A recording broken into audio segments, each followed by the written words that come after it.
What happens when you give a Battle Royale mode to an audience that does not want it, promise good rewards for it in the game that they do want to play, and give them access to nothing else for a month? I feel like for those not up to date with Maplestory 2 shenanigans, a little backstory is in order. Munchkin Royale was first tried in closed beta 2. It was supposed to run for a single weekend, and in the EU it did so badly that by Saturday evening queues outright stopped popping. Top players were offered a free Founders Pack, so there was incentive to queue. It is an alright game mode normally. I would give it a 6 out of 10. However, everyone here is super into having a social MMO to play. Well, some people want to do it hardcore and do the grinding and go and do dungeons. Some people want a PvP, but nobody is really into Battle Royale games. It would be like if an MMO offered a side MOBA game. Why would I want to play a side MOBA game when if I felt like playing a MOBA, there would be a better standalone alternative? Test failed, but Nexon was convinced. This needs some tweaking, and then it will be a great mode for the world release. There are a lot of theories as to why they're so keen on pushing Munchkin Royale. Anything from they just wanted to give us something to do while they fix up their game, to Nexon did not think that Maplestory 2 could do well in the West, so they decided to add a mode that they perceive people in the West like.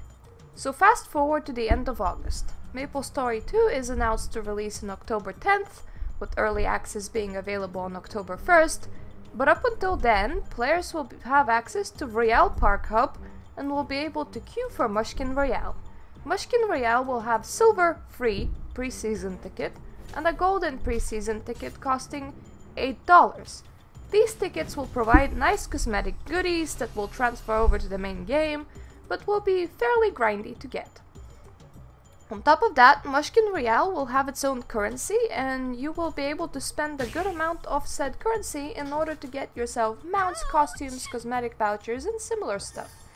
You will earn anywhere between 6 and 70 on this currency per game, depending on how well you did, and the most prestigious mount will cost 15,000. On top of that, if you hit rank top 200 in EU and West and East of America, or rank 100 in South of America or Oceanic servers, you'll get a Founders Pack and be able to join people in the early access.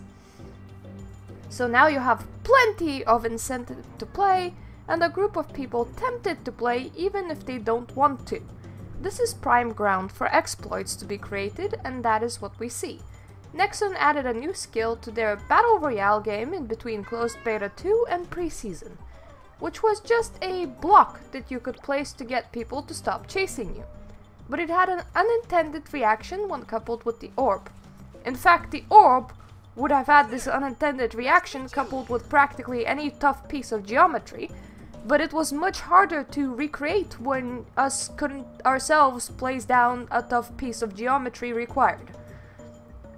It appears that block plus orb, known to the community as blorb, ended up being an instant kill. Community felt very split. On EU, top places would be proud on getting to the top ranks without using blorb, while on America the attitude was that you had to use blorb to keep up. Some people, like me, held out from touching blorb, fearing the wrath of Nexon. Well, days come and gone without Nexon fixing their exploit. They all but admitted on Twitter that they wrote spaghetti code and that it was a lot harder to fix than they thought. It took them about a week. And abusers were completely unpunished. Meaning you now have people way ahead of others in the rank race that got completely untouched despite abusing a bug to get there. Meanwhile, a counterculture was forming. Partly as a protest to the exploit, partly due to it being a way to game the system. You see, just surviving awards a lot of coins and XP, and far more profitable than risking your hide trying to kill others. It will not get you world's first rank, but now that the world's first rank system got a bit skewed, do you care that much anymore? Plus, it will get you fairly high, as you will be dying late in matches. So, what was the counterculture? Pacifism, aka I hide in bushes to survive the match. And multiple types of pacifism. Let me call these light, medium, and heavy pacifists based on what these people do to accomplish their goals. A light pacifist hides in bushes and attempts to run away from fights, but in the end is a lone warrior in the battlefield. They are fair picking and will always finish second or earlier, as they will just get slaughtered. Medium pacifism is what Europe adopted. From my experience, 1 in 10 games have players fight or hide until there are less than 10 players remaining, and then a sort of truce is agreed upon. Players let the game pick who should win by letting the spores kill them once the map shrinks to nothing.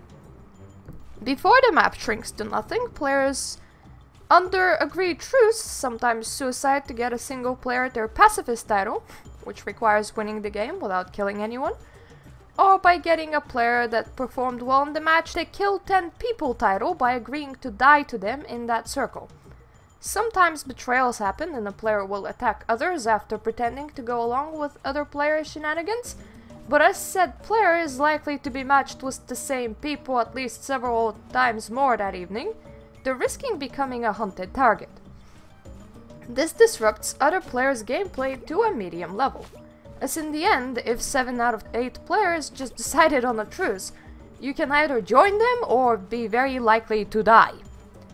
Now on to heavy pacifism.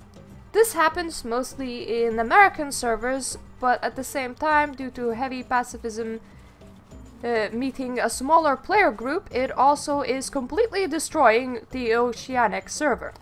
Heavy pacifism is when there's a pact from the start between key players.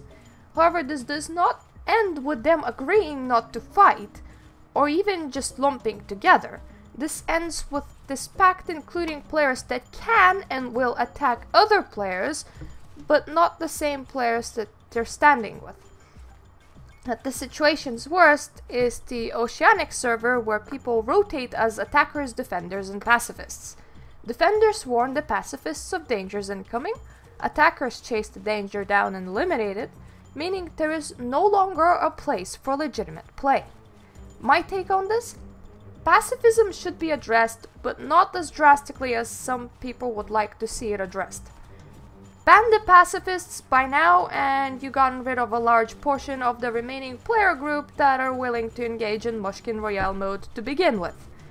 Best approach would be to nerf the survival XP and buff the killing XP, where getting 2 kills and dying would be just as worth as surviving for the whole 20 minutes. However, heavy pacifism will be a lot harder to address. You see, in reality it should be called teaming. Teaming that runs so deep that it practically shut down a gameplay mode for a whole server. And that does call for reports and bans. Why not just switch off the chat while in the mode, you say? Well, when the team that runs the server is all on one Discord together, doing this will achieve very little. So this is my view on it. Nexon should address it, but personally, before they do, I would love to see a single match filmed by someone where every player agrees to be a pacifist. Meaning for a single round, the whole battle royale genre, anywhere, we would just see a single group of people from the start move together in this big blob, and in the end, letting the game decide. I would like to see this for the sole purpose of it would be friggin' epic. Returning to the topic, to anyone wanting to try Mushkin Royale, I would say go for it. If anything, it is fun to see a social experiment of what can community come up with before the preseason ends. Everyone goes on to play the real MMO and the mode stands forgotten. I had the ability to see the pacifist ending twice now, and it was kind of fun just to get to know other players. I am also kinda low-key proud that EU is not engaging in heavy pacifism, so if we do ruin someone's fun, it is very rare, and it's only at the very end of the match. So while we are guilty of it, it's at least not as bad, right? Now, people watching this video, what is your opinion? Did you see anything remotely like this in any other Battle Royale game? How should Nexon handle it? What do you think?